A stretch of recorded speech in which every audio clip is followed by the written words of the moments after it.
Good morning. Shyam महाविद्यालय की BSc agriculture की क्लासेस में आपका स्वागत है। तो हम पढ़ रहे थे एग्रोनॉमी या सस्य विज्ञान के बारे में, और ये आपका 9वीं वीडियो 9वां लेक्चर होगा जो हम पढ़ेंगे। कौन सा टॉपिक है? कल प्लांट पॉपुलेशन पौध संख्या के बारे में पढ़ चुके हैं। आज हम पढ़ेंगे ऑप्टिमम प्लांट पॉपुलेशन या मॉडरेट प्लांट पॉपुलेशन।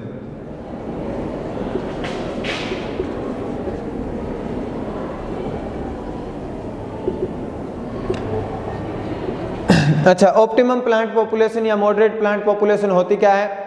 वो संख्या जिस पर एक खेत में पौधों की वो संख्या जिस पर ज़्यादा से ज़्यादा यील्ड या ज़्यादा से ज़्यादा आर्थिक फायदा देखने को मिले, वो ऑप्टिमम प्लांट पॉपुलेशन है या इष्टतम पौध संख्या है। तो ऑप्टिमम प्लांट पॉपुलेशन वो संख्या है पौधों की, एक खेत के अंदर पौधों की वह संख्या जिस पर सबसे ज़्यादा उपज या उत्पादन देखने को मिलता है, वह ऑप्टिमम प्लांट पॉपुलेशन कहलाती है। सीधी सिंपल सी परिभाषा है, सीधा सा ध्यान रखना है। प्लांट पॉपुलेशन में के बारे में जो वेरी करते हैं चीज़ें, बायोलॉजिकल यील्ड है, जो वनस्पतिक उत्पादन है, या इकोनॉमिक यील्ड है जो आर्थिक उत्पादन है, उन दोनों चीज़ों के बारे में प्लांट पॉपुलेशन का जो कल्ट का टॉपिक था उसमें पढ़ चुके हैं। अभी आगे इसे स्टार्ट करते हैं। ऑप्टिमम प्लांट पॉपुलेशन किस पर निर्भर करती है कि कौन कौन से कारक इसको प्रभावित करते हैं, वो सारी चीज़ अभी हम इसी लेक्चर में पढ़ेंगे। ऑप्टिमम प्लांट पॉपुलेशन की 2-3 चीज़ें हैं कि ऑप्टिमम प्लांट पॉपुलेशन को कौन कौन सी जो चीज़ें हैं वो प्रभावित करती है। दूसरा चीज़ है कि इन्वायरमेंट किस प्रकार से इसको प्रभावित कर सकता है, इन्वायरमेंट में कौन कौन सी चीज़ें हैं, या फसल उगाने में कौन कौन सी चीज़ें काम में आती है, वो चीज़ें कौन कौन सी हैं जो इसको प्रभावित करती हैं। तो चलिए देखते हैं, शुरू करते हैं। पहला आता है आपका साइज।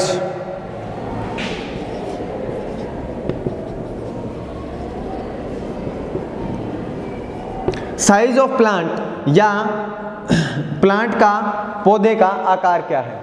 अब देखिए कि ज्यादा बड़े पौधे होंगे तो ज्यादा स्थान घेरेंगे।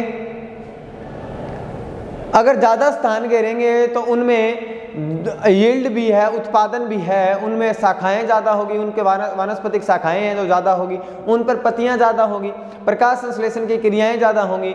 इन सब से क्या होगा? प्रकाश संश्लेषण की क्रिया ज़्यादा होगी, भोजन ज़्यादा मिलेगा, भोजन ज़्यादा मिलेगा तो उत्पादन भी ज़्यादा मिलेगा। मानते हैं। अब एक चीज़ मान लीजिए कि इस प्रकार पौधे बढ़ रहे हैं और एक पौधे हैं जो इस प्रकार बढ़ रहे हैं,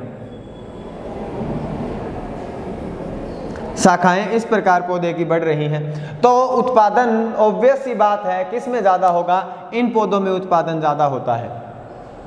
क्यों? क्योंकि इनमें प्रकाश संश्लेषण की क्रियाएं ज़्यादा होती हैं, इनमें उत्पादन वानस्पतिक वृद्धि ज़्यादा होगी। वानस्पतिक वृद्धि ज़्यादा होगी तो क्या होगा?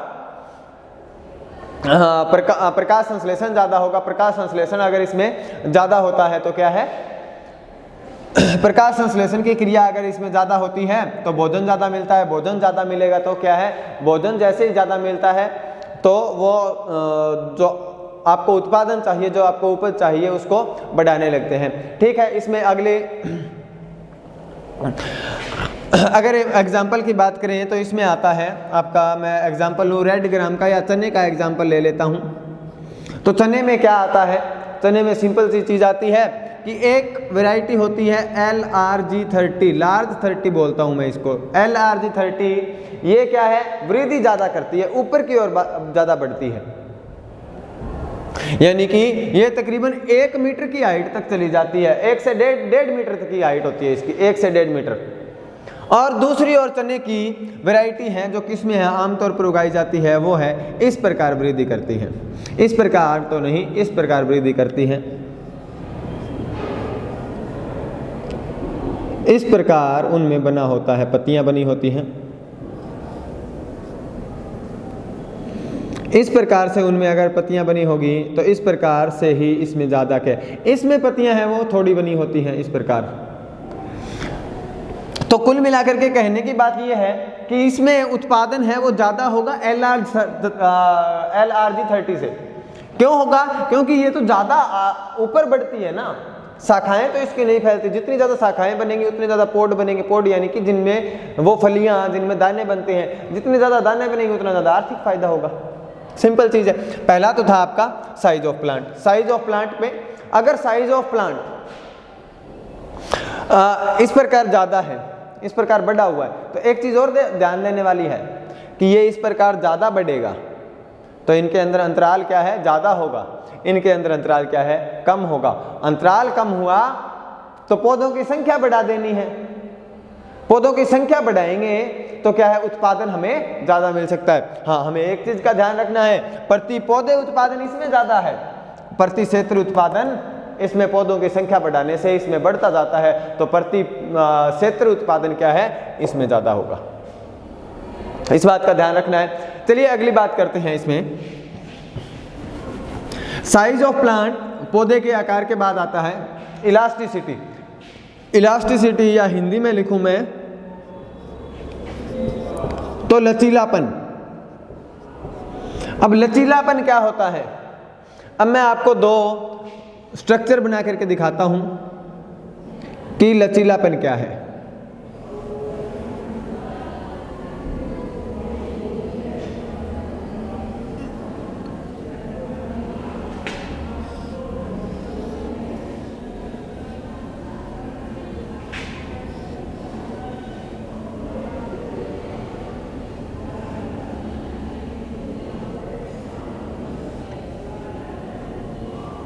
इस प्रकार से एक पौधा बना हुआ है और दूसरी ओर आपका पौधा बना है इस प्रकार से।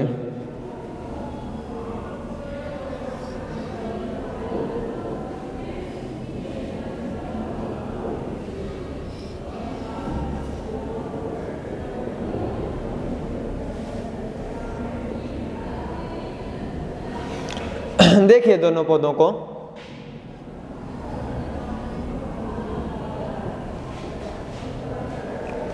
कि जो ये पौधा बना है ना आपका, इसमें क्या है, शाखाएं ज्यादा है, इसमें शाखाएं नहीं है, इसमें शाखाएं नहीं है, लेकिन इसकी वृद्धि ज्यादा हुई है। इसमें शाखाएं हैं वो ज्यादा है। अगर इसमें शाखाएं ज्यादा है तो इसमें पोट डेवलपमेंट, इसमें फलियां भी ज्यादा बनेंगी। क्यों बनेंगी फलियां ज्यादा? इलास्टिसिटी यानी कि पौधा है उसमें लचीलापन ज्यादा है, वो ज्यादा बढ़ रहा है, ज्यादा चौड़ा हो रहा है। कोई भी पौधा है वो ज्यादा चौड़ा हो रहा है। अगर मैं यहीं पर एक पौधा और बना देता हूं इस प्रकार से आपका,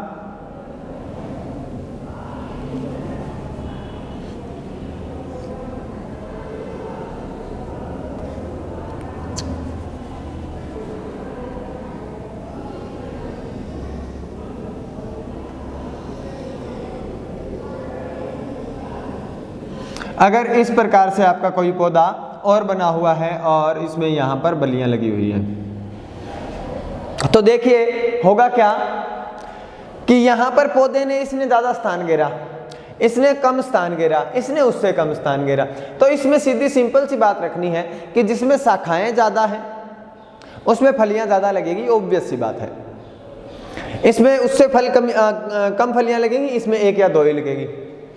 दूसरी चीज का हमें जो ध्यान देना है वो है कि इसमें पौधों की संख्या है वो कम रखेंगे, क्योंकि इसमें लचीलापन क्या है, ज्यादा होता है, इसमें लचीलापन कम होता है, और इसमें लचीलापन बहुत ही कम होता है। एग्जाम्पल के तौर पर मैं बात करूं तो इसको मान लीजिए कपास का पौधा है, इसको कपास का पौधा मान लीजिए आप, इसको आप सरसों मान लीजिए, और इसको आप गेहूं मान लीजिए।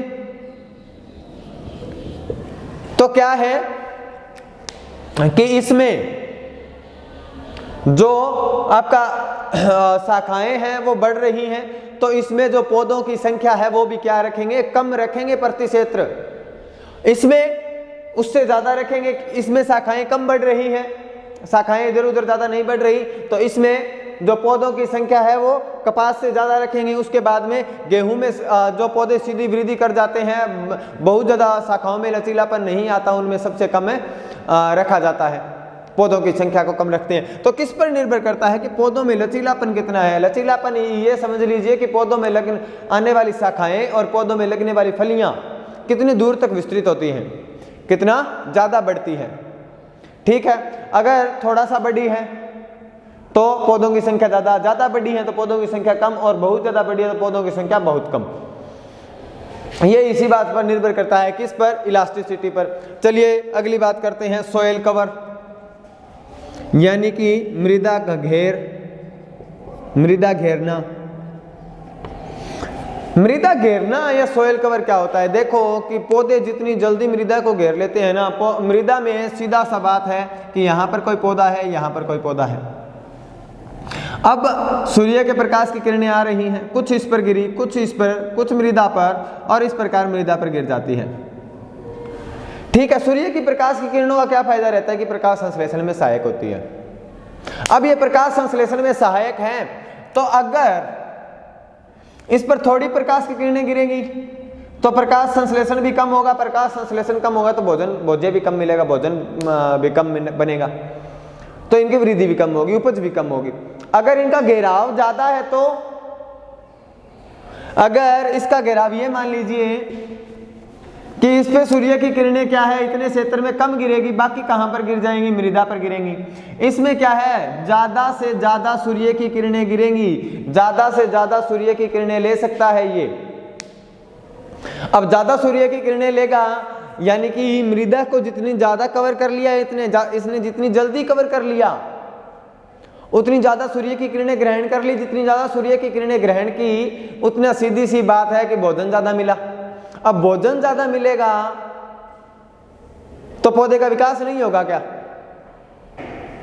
अब पौधे का विकास होगा तो इसकी उपज भी ज्यादा होगी, अच्छे से उपज, पौधे का विकास हुआ, उपज भी अच्छी हुई।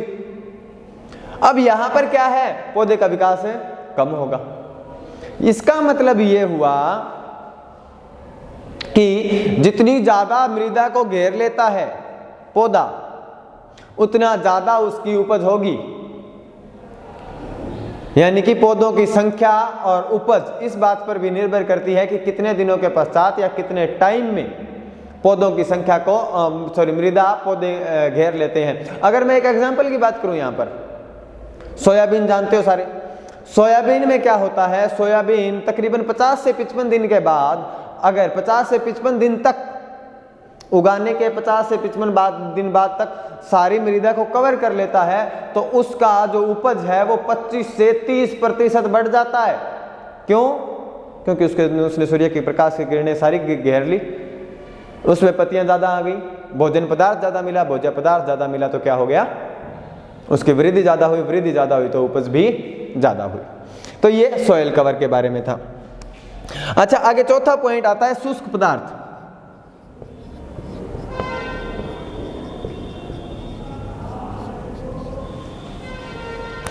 शुष्क पदार्थ क्या रहेगा कि जो आपके पौधे का, कल भी बताया था, जो आपका पौधा है उसमें से आप जो इकोनॉमिक यील्ड आपको दाने फूल फल चाहिए वो निकाल लीजिए। उसके बाद में जो सूखा पदार्थ पौधे में बचेगा वो शुष्क पदार्थ है। तो वो अगर ज्यादा उत्पन्न करता है, वो कब ज्यादा होगा, जब वानस्पतिक वृद्धि ज्यादा होगी। अगर वानस्पतिक वृद्धि ज्यादा होगी तो शुष्क पदार्थ भी ज्यादा होगा, शुष्क पदार्थ ज्यादा होगा तो क्या है, लगभग केसेस में क्या है, उपज भी ज्यादा होगी। सिंपल चीज ध्यान रखना है। अगर मैं इन्हीं बातों को एक ग्राफ की सहायता से समझाना चाहूं तो मैं किस प्रकार ग्राफ बनाऊंगा वो देख लीजिएगा।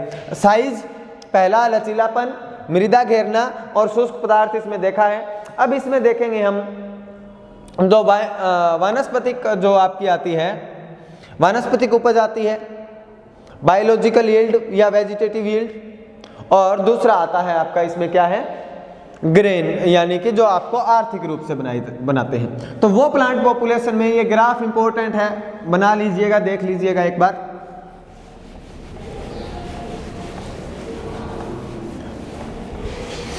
तो देखो ग्राफ क्या कहता है आपका,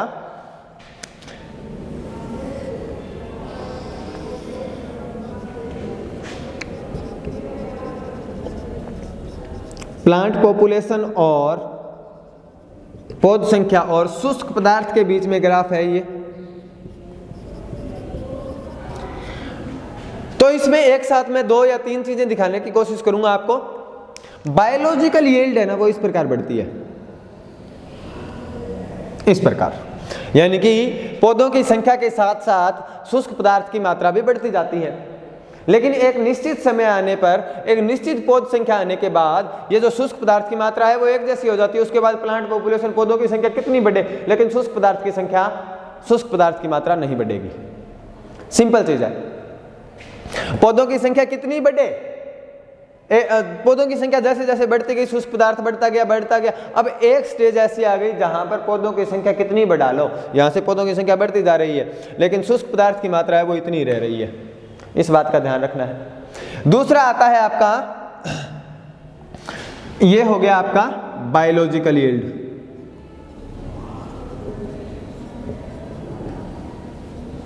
अच्छा, दूसरा चीज आती है आपकी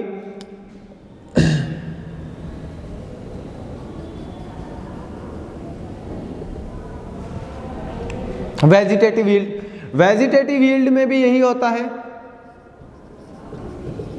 कि जैसे जैसे पौधों की संख्या बढ़ती जाती है, वेजिटेटिव यील्ड क्या है, वानस्पतिक उसकी वृद्धि, वानस्पतिक कितनी तरीके से कितनी जल्दी वृद्धि कर रहा है, वनस्पति के रूप में कितना उत्पादन दे रहा है। फल और फूल की बात नहीं हो रही यहाँ पर, फल फूल बीज की बात नहीं हो रही, बाकी वनस्पति के रूप में कितना दे रहा है।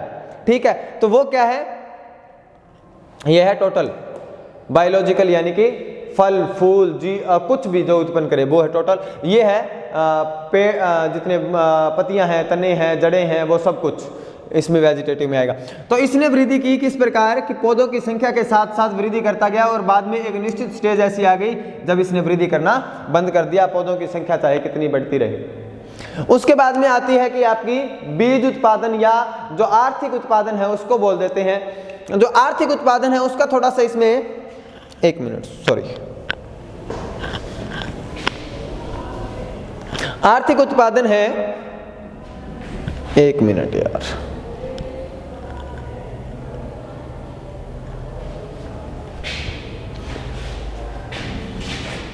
ग्रेन यील्ड का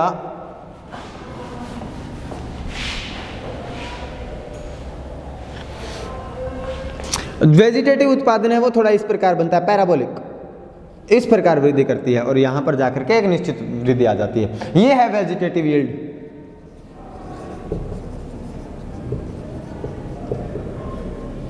और दूसरा आपका आता है ग्रेन यील्ड।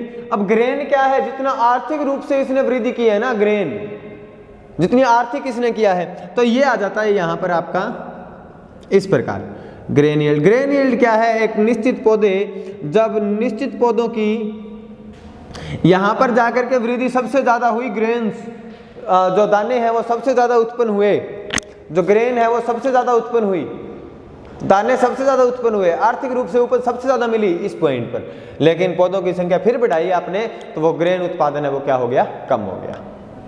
इतनी सी बात का ध्यान रखना है बस। ठीक है, अब इसमें आगे पढ़ते हैं। ऑप्टिमम प्लांट पॉपुलेशन या इष्टतम पौध संख्या पर आपका इन्वायरमेंट का क्या प्रभाव पड़ता है। जो आपकी फसल लगाई है आपने उस पर या फिर पौध संख्या पर, फसल लगाने के तरीके पर या फिर आपकी पौध संख्या पर जो आपका इन्वायरमेंट है उसका क्या प्रभाव पड़ेगा। Optimum plant population and environment लिख दीजिए। इन्वायरमेंट, पहली चीज आती है इसमें बुआई का समय। बुआई का समय, तो बुआई का समय किस प्रकार प्रभावित करता है कि तापमान चाहिए होता है पौधों, कोई भी पौधा है। रबी की सीजन की जो फसलें हैं वो क्या है, ठंडे तापमान में उगती हैं, 16 से 20 डिग्री सेल्सियस इष्टतम तापमान माना जाता है। खरीफ के लिए 25 से 30 डिग्री माना जाता है। मानसून की फसलें के लिए तापमान अलग होता है, उसमें आर्द्रता की ज़्यादा आवश्यकता होती है, ज़्यादा बरसात की आवश्यकता होती है। तो बुआई का समय इन पौधों की संख्या को किसी न किसी तरीके से प्रभावित करता है। एक छोटा सा एग्जाम्पल लेकर के मैं बताता हूँ आपको। चना है, चने का क्या काम करो, अब एक बार तो रबी में उगाओ और एक बार खरीफ में। चना रबी की फसल है मुख्य तौर पर। रबी में 3,33,000 पौधे इसमें होने चाहिए, वहीं खरीफ में इसमें सिर्फ और सिर्फ 50,000 ही होंगे। क्यों? क्योंकि ये वृद्धि नहीं कर पाएंगे। इसमें चना जो रबी की फसल बोई उसमें 3,30,000। क्यों? क्योंकि ये तापमान, ये जलवायु, ये मौसम इस फसल के लिए सूटेबल है। लेकिन खरीफ सूटेबल नहीं है तो 50,000 पौधे उगाएंगे, 50,000 पौधे उग सकते हैं उस समय पर, और ये ही बहुत मुश्किल से। तो ये पौधों के बुआई का समय है। तो पौधों की बुआई का समय इसको किस प्रकार प्रभावित करेगा? पौधों की बुआई का समय इसे सिंपल तरीके से प्रभावित करेगा। क्या है वो सिंपल तरीका? कि इसमें तापमान है, जलवायु है, इसमें मौसम है, वर्षा है, ये सारी चीजें बुआई के समय को प्रभावित करती हैं। तो पहला चीज था बुआई का समय। दूसरा आता है आपका सिंचाई।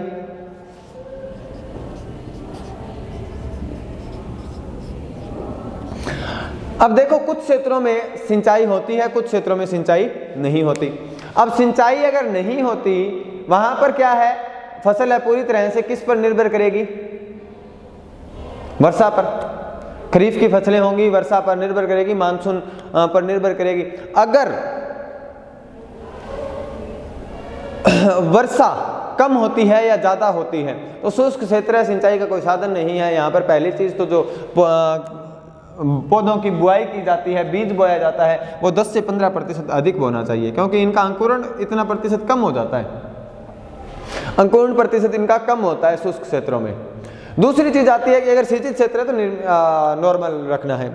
दूसरी चीज इसमें आती है कि आपके उसके बाद में अगर आपके पास सिंचाई के साधन नहीं है तो पर्याप्त नमी के साधन भी नहीं होंगे, पर्याप्त नमी के साधन नहीं होंगे तो पोषक तत्व नहीं मिलेंगे, नमी नहीं मिलेगी, पोषक तत्व नहीं मिलेंगे, पौधे की वृद्धि कम होगी। इससे अच्छा है कि पौधों की संख्या है वो कम कर दीजिए। सिंचाई नहीं है तो, अगर सिंचाई कम है तो भी पौधों की संख्या कम रखनी है, क्योंकि उसमें नमी के लिए कंपटीशन, प्रतिस्पर्धा होती रहती है फिर पौधों में, और कोई भी पौधा अच्छे पूर्ण तरीके से विकसित नहीं होता। इसमें अगला आता है आपका फर्टिलाइजर या उर्वरक। उर्वरक का क्या है कि जितनी ज्यादा पौध संख्या है, पौध संख्या जितनी ज्यादा होगी उर्वरक उतना ज्यादा इस्तेमाल करना है। हाँ, शुष्क क्षेत्र है, शुष्क क्षेत्रों में तकरीबन जहां पर पौधों की संख्या कुछ कम रखी जाती है वहां पर तकरीबन आधे उर्वरकों का प्रयोग करना चाहिए नॉर्मल फसल के मुताबिक। सिंपल सी चीज है। जहां पर सिंचाई की व्यवस्था कम है या सिंचाई की व्यवस्था है ही नहीं, वहां पर तकरीबन आधे उर्वरकों का प्रयोग करना चाहिए नॉर्मल फसल की तुलना में। आगे आपका इसमें आता है बुआई का तरीका।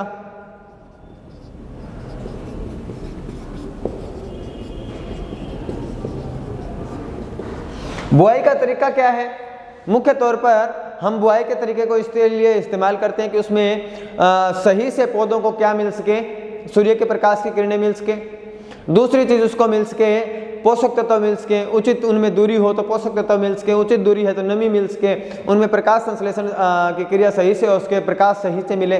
तो इसके लिए हम क्या करते हैं, पौधों को एक पैटर्न में अरेंज करते हैं, पैटर्न में लगाते हैं। इसमें दो मुख्यतः आता है, एक तो वर्ग या इसको बोलते हैं स्क्वायर, और दूसरा आता है आयताकार या रेक्टेंगुलर।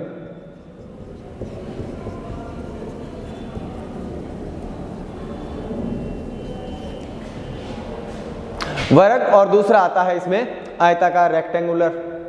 तो और आयताकार वर्ग में तो एक पौधा यहां पर लगा दिया, पौधों की और कतारों के बीच का अंतराल है वो सामान्य रखा जाता है। इसमें क्या है, आयताकार में सीधी सिंपल सी चीज है कि पौधों से पौधों की दूरी तो सेम रहेगी और इन कतारों के बीच की दूरी है वो इस प्रकार से अलग हो जाएगी। ये दूरी और ये दूरी सेम नहीं होगी। वर्ग में ये दूरी और ये दूरी सेम होती है, यानी कि पौधों के बीच का अंतराल और कतारों के बीच का अंतराल सेम होता है, लेकिन आयताकार में पौधों के बीच का अंतराल और सेम नहीं होता। ये बहुत सी चीज़ों में अपनाया जाता है, जैसे मूंगफली में अपनाया जाता है। ये बहुत चीज़ों के लिए लाभदायक रहता है, ये ज़्यादा लाभदायक रहता है। कुछ फसलों में ये अपनाया जाता है, कुछ फसलों में ये अपनाया जाता है। सभी फसलों के लिए ये लाभदायक नहीं है, सभी फसलों के लिए ये भी लाभदायक नहीं है। अगर इसको अपनाएंगे जिस प्रकार हमने आर पार बुआई की विधि में बताया था मैंने आपको कि इस प्रकार पहले बो दिया जाता है और फिर इस प्रकार पौधों को फिर बोया जाता है, तो ये स्क्वायर विधि हो गई। इसमें गेहूँ भी बोई जा सकती है।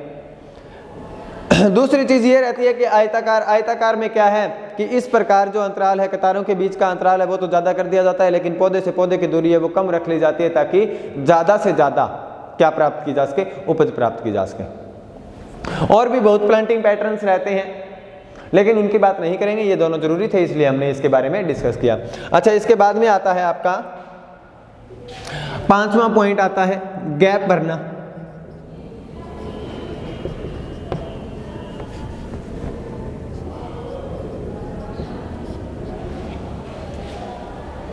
इसके बाद में आपका 5वां पॉइंट क्या आता है, गैप भरना। कई बार क्या होता है कि पौधों के बीच में जगह खाली रह जाती है, या अंकुरण में कोई समस्या आ जाती है, या जब बीज अंकुर निकलता है तब उस समय विपरीत परिस्थितियों के कारण क्या हो जाता है, बीज अंकुर जल जाता है। बीज अंकुर जैसे ही जल जाएगा तो पौधा नहीं उत्पन्न होगा, और इसमें जो गैप रह जाएगा पौधों के बीच में या कतारों के बीच में या पौधों के बीच में जो गैप रह जाता है उसको भरने को गैप भरना कहते हैं। हाँ, इस बात का ध्यान रखना है कि ये ज़्यादातर जो लंबी अवधि की फसलें होती हैं उनमें किया जाता है। अगर कम अवधि की फसलों में ये करेंगे, जिस प्रकार मूंगफली है, मूंगफली में आप अगर करेंगे, मूंगफली में आपको 7 से 10 दिन बाद में पता लगता है, 7 से 10 दिन बाद पता लगता है कि इसमें क्या रह गया है, इसमें एक गैप रह गया है, तो उस गैप को आप 10 दिन बाद भरेंगे। अब 10 दिन बाद भरेंगे तो वो क्या है, उपज नहीं देगा आपको। मूंगफली जिस समय आप कटाव करते हैं, मूंगफली को जिस समय आप काटते हैं उस समय वो क्या नहीं होगा, परिपक्व नहीं होगा, तो वो उपज सही नहीं देगा। तो गैप भरना है, लंबी अवधि की फसलों में ज़्यादा लाभदायक रहता है छोटी अवधि की फसलों के मुकाबले। अच्छा, अगला आता है इसमें पौध निकालना, पौधे निकालना। अब कई बार क्या होता है कि बीज ज़्यादा डाल दिया जाता है। बीज ज़्यादा डालने से क्या होगा, बीज ज़्यादा डाल दिया, बीज ज़्यादा डालने से सिंपल सी चीज़ ये आती है कि बीज ज़्यादा डालने से पौधों की संख्या ज़्यादा उग जाती है, तो हमें लगता है कि सारे पौधे सही तरीके से वृद्धि नहीं करेंगे और इनकी इष्टतम जो पौध संख्या है वो सही नहीं है। ज़्यादा पौधे उगा लिए, पौधे ज़्यादा उगने से क्या है, उनमें प्रतिस्पर्धा बढ़ जाएगी, इसलिए पौधों को बीच में से एक निश्चित अंतराल पर पौधों को एक निश्चित अंतराल और प्रतिस्पर्धा को कम करने के लिए पौधों को बीच से निकाल देना क्या कहलाता है, पौध निकालना या थिनिंग कहलाता है। अच्छा, इसके बाद में आता है आपका एक पॉइंट और है, अंतिम पॉइंट आपका देख लीजिए, बीज दर। बीज दर किस प्रकार प्रभावित करती है। बीज दर सिंपल सी चीज़ है कि अलग अलग दानों के लिए अलग अलग होती है, अलग अलग आकार के दानों के लिए अलग अलग होती है। अब जैसे ही पौधे का आकार बीजों का आकार वैरी करता है, बुआई भी वैरी करती है। दूसरी चीज़, बुआई कब अलग अलग मौसम के अनुसार अलग अलग बदलती रहती है। जैसे हरियाणा में कोई फसल की बुआई है, वो उसका बीज दर कुछ होगा, तमिलनाडु में उसकी फसल का बीज दर कुछ होगा। दूसरी चीज़ ये आती है कि बुआई के तरीकों के साथ, जैसे छिड़काव में ज़्यादा यूज होते हैं, पंक्ति विधि में कम बीजों का प्रयोग करना पड़ता है। तकरीबन बुआई विधि में तो 100 किलोग्राम प्रति हेक्टेयर से ज़्यादा, और जो पंक्ति विधि है उसमें कम जो गेहूं के बीज है उनका प्रयोग करना पड़ता है। तो एग्जाम्पल लेकर के देख लेते हैं। दूसरी चीज़ आती है कि बीज दर किस प्रकार और प्रभावित करती है। बीज दर अगर ज़्यादा डाल दी जाए तो पौधों की संख्या ज़्यादा होगी, बीज दर कम हो तो पौधों की संख्या कम हो जाएगी। इस प्रकार बीज दर पौधों की संख्या को प्रभावित करती है। दूसरा चीज़ रहता है, जो शुष्क क्षेत्र है उसमें 10 से 15% बीज ज़्यादा डालने चाहिए। पहले भी बता चुका हूँ मैं, 10 से 15% बीज ज़्यादा डालेंगे तो क्या होगा कि उनमें शुष्क क्षेत्रों में नमी कम होती है, तो इतना अंकुरण भी कम होता है। अंकुरण कम होगा तो पौधों की संख्या इष्टतम रहने की आशाएं होती है। अगर पौधों की संख्या फिर भी कम हो तो उनमें गैप फिलिंग या गैप भरना कर सकते हैं। पौधों की संख्या ज़्यादा उग जाए तो पौध निकालने की प्रक्रिया हमें करनी पड़ती है। तो ये तो था आपका इष्टतम plant population, optimum plant population या इष्टतम पौध संख्या के बारे में। बाकी के जो आपके टॉपिक हैं उनके अगले लेक्चर्स में बात करते हैं। आशा है आपको समझ में आया होगा। So thank you very much.